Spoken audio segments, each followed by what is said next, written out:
The year is 79 AD. In the shadow of Mount Vesuvius, the Roman city of Pompeii bustles with life. The streets are filled with merchants selling their wares, children playing, and citizens going about their daily business. Its inhabitants are unaware of the sleeping giant in their midst. Mount Vesuvius, a volcano that has been dormant for centuries, looms over the city, a silent guardian that will soon turn into a harbinger of doom. They go about their daily routines, completely oblivious to the cataclysm that is about to unfold. The baker continues to bake his bread, the blacksmith hammers away at his anvil, and the children laugh and play in the streets. The eruption of Vesuvius would bury Pompeii and its neighboring towns under a thick blanket of ash and pumice, preserving them in a moment of time. The sky darkens as the volcano spews ash and gases high into the atmosphere, and the ground trembles with the force of the eruption. This tragedy offers us a unique window into the past, allowing us to reconstruct the lives of those who lived and died there. Archaeologists have uncovered homes, shops, and even the remains of meals, all frozen in time by the volcanic ash. But it also serves as a stark reminder of the awesome power of nature and the vulnerability of human civilization. The ruins of Pompeii stand as a testament to the destructive force of volcanic eruptions and the fragility of human life. The traditional narrative of Pompeii often depicts its demise as a result of slow-moving lava flows and falling debris. Early illustrations show the city being gradually consumed by the encroaching lava. However, modern scientific understanding paints a far more dramatic and terrifying picture. Advances in volcanology have revealed that the true nature of the disaster was far more sudden and violent. The true killer, we now know, was not lava, but a series of superheated gas clouds known as pyroclastic surges. These surges, composed of hot gas and volcanic matter, moved with incredible speed and intensity. These surges, traveling at hundreds of miles per hour, engulfed the city and its inhabitants, leaving behind a scene of instant devastation. Buildings were flattened, and people were overcome in an instant, their lives snuffed out in a heartbeat. The destruction of Pompeii serves as a cautionary tale, a reminder that even in the midst of bustling cities and seemingly stable societies, the forces of nature can unleash their fury with little warning. The vibrant life of Pompeii was extinguished in a matter of hours, leaving behind a haunting silence. By delving into the scientific evidence and piecing together the timeline of events, we can gain a deeper understanding of this ancient catastrophe and learn valuable lessons about our own planet and the risks we face. The story of Pompeii is not just a tale of destruction, but also one of resilience and the enduring quest for knowledge. For centuries, Mount Vesuvius stood silent, its slopes covered in lush vegetation. The mountain, with its serene and picturesque appearance, seemed like a guardian of the land, providing a sense of stability and peace to the inhabitants of the region. To the people of Pompeii, it was a source of fertile soil and a picturesque backdrop to their lives, not a harbinger of destruction. The fertile farmlands around the mountain were a testament to the life-giving properties of the volcanic soil, which supported their agriculture and daily sustenance. Little did they know that beneath the mountain's serene facade, a cauldron of molten rock and volatile gases was building up, ready to erupt with unimaginable force. The magma chamber, hidden deep within the earth, was a ticking time bomb, accumulating pressure with each passing day. The eruption, when it finally came, was not a sudden explosive event, but rather a multi-stage catastrophe that unfolded over the course of 2 days. Each phase brought new horrors, from the initial blast to the relentless rain of ash and pumice that followed. The first signs of trouble appeared in the days leading up to the eruption. The skies began to darken, and an uneasy stillness settled over the land, as if nature itself was holding its breath.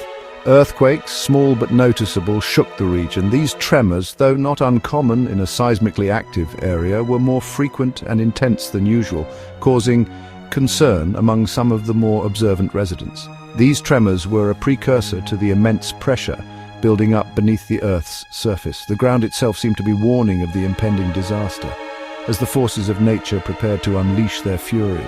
Yet, to the Pompeians, accustomed to living in a seismically active region, these tremors likely caused little alarm. Life went on as usual, with the bustling markets and daily routines continuing uninterrupted.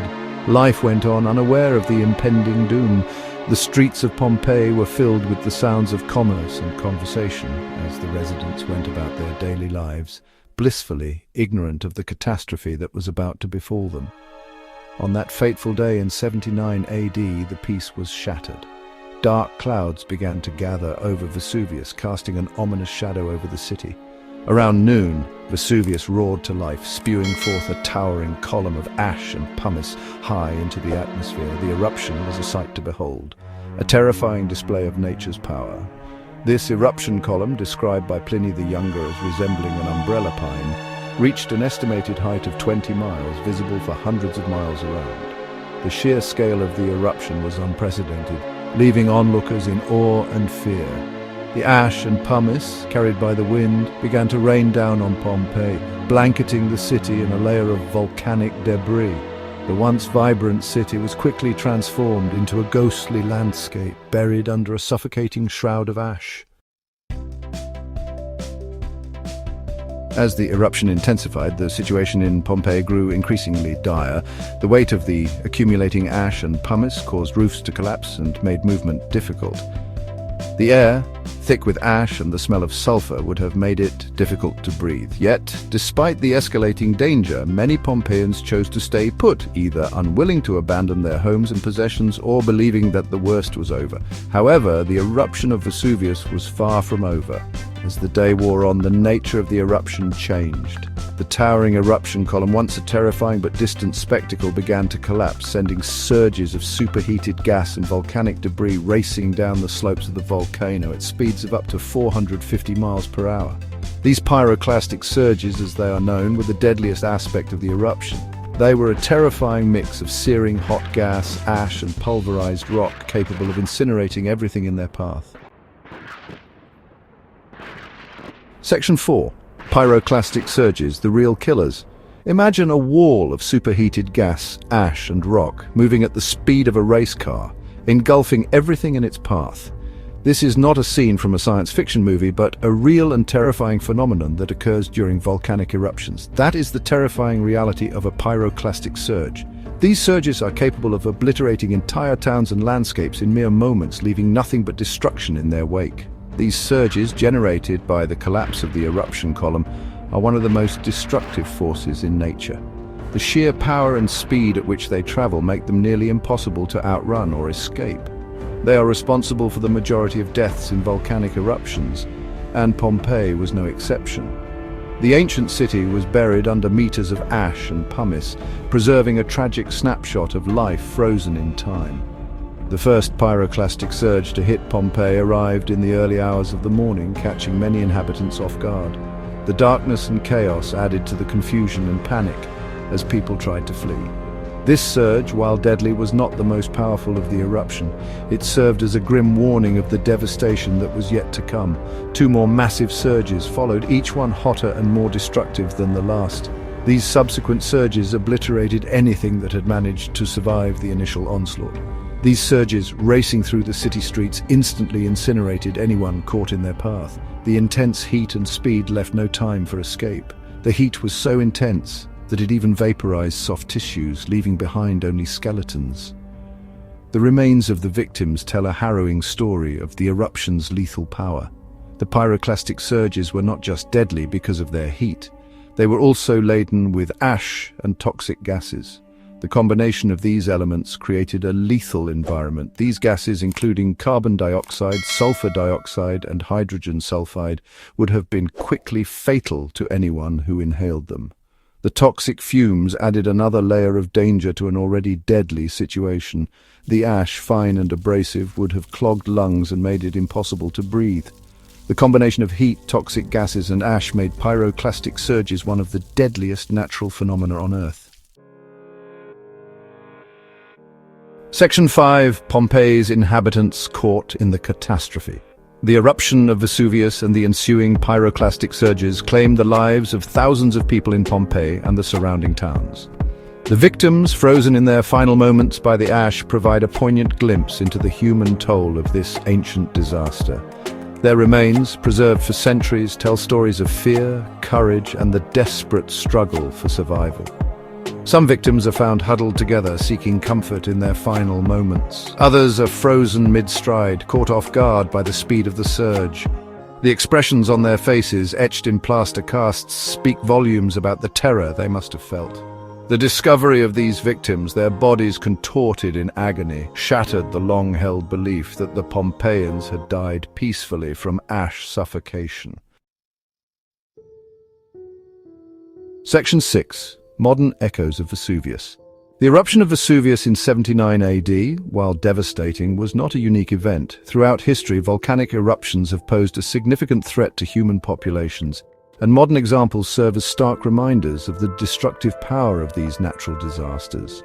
The eruption of Mount St. Helens in 1980, for instance, while smaller in scale than Vesuvius, demonstrated the devastating power of pyroclastic surges. The 1980 eruption of Mount St. Helens in Washington State, USA, though less well known than Vesuvius, provides a chillingly similar example of the destructive power of pyroclastic surges. The eruption, which began with a massive landslide that removed the volcano's north face, unleashed a lateral blast of hot gas and debris that traveled at speeds of up to 670 miles per hour, flattening forests and killing 57 people. Similarly, the 1991 eruption of Mount Pinatubo in the Philippines, one of the largest eruptions of the 20th century, ejected millions of tons of ash and sulfur dioxide into the atmosphere, causing widespread environmental damage and impacting global climate patterns. These modern examples underscore the importance of understanding volcanic hazards and the need for effective monitoring and early warning systems.